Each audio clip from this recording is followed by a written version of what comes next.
بسم اللہ الرحمن الرحیم۔ حضرت علی رضی اللہ تعالیٰ عنہ نے فرمایا، کسی کے گھر جاؤ تو اندھے بن کے رہو اور باہر نکلو تو گونگے بن کے نکلو۔ بہترین ہمسفر کی سب سے بڑی خاصیت یہ ہے کہ وہ آپ سے اختلاف اور ناراضگی کے باوجود بھی آپ کا خیال رکھنا اور فکر کرنا کبھی بھی نہیں چھوڑتا۔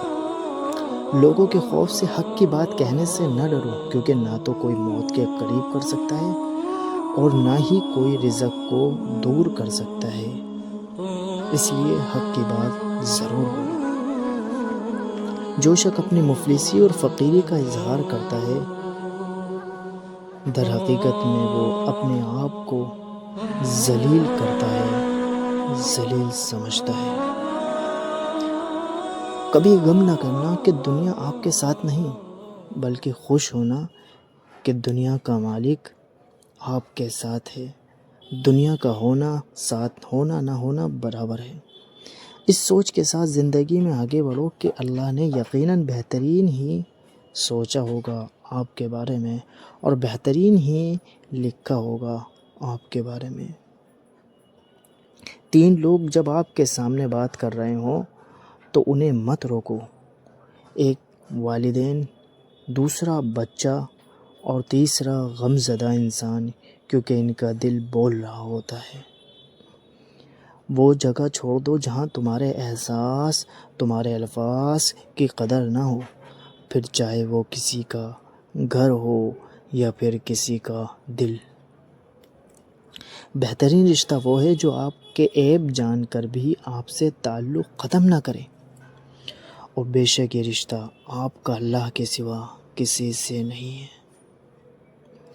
کسی کی خلوص اور پیار کو اس کی بے وقوفی مت سمجھو۔ کسی دن تم خلوص اور پیار تلاش کرو گے اور لوگ تمہیں بے وقوف سمجھیں گے۔ تکلیف میں ہمیشہ صبر سے کام لیا کرو، کیونکہ سونے کو آنکھ سے آزمایا جاتا ہے اور مومن کو تکلیف سے آزمایا جاتا ہے۔ خوبصورت چہرہ بھی بوڑھا ہو جاتا ہے، پرکشش جسم بھی ایک دن ڈھل جاتا ہے، لیکن ایک اچھا انسان ہمیشہ اچھا رہتا ہے۔ جتنا زیادہ اللہ کا شکر ادا کرو گے، اللہ تعالیٰ تمہیں اتنا ہی زیادہ عطا کرے گا۔ محبت میں خوبصورتی تب معنی رکھتی ہے جب آپ کا ہمسفر آپ کو دین کے قریب کر دے۔ دنیا میں صرف ایک محبت ایسی ہے جس کو دیکھ کر اللہ خوش ہوتا ہے، اور وہ محبت ہے بیوی اور خاوند کی اور بیوی کی محبت۔ زندگی میں آگے بڑھنا ہے تو بہرے ہو جاؤ، کیونکہ بعض لوگوں کی باتیں مایوسی میں اضافہ کرتی ہیں۔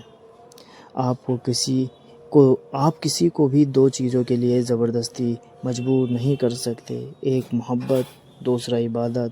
دونوں دل سے ہوتے ہیں اور دونوں کا رشتہ روح سے جڑا ہوتا ہے۔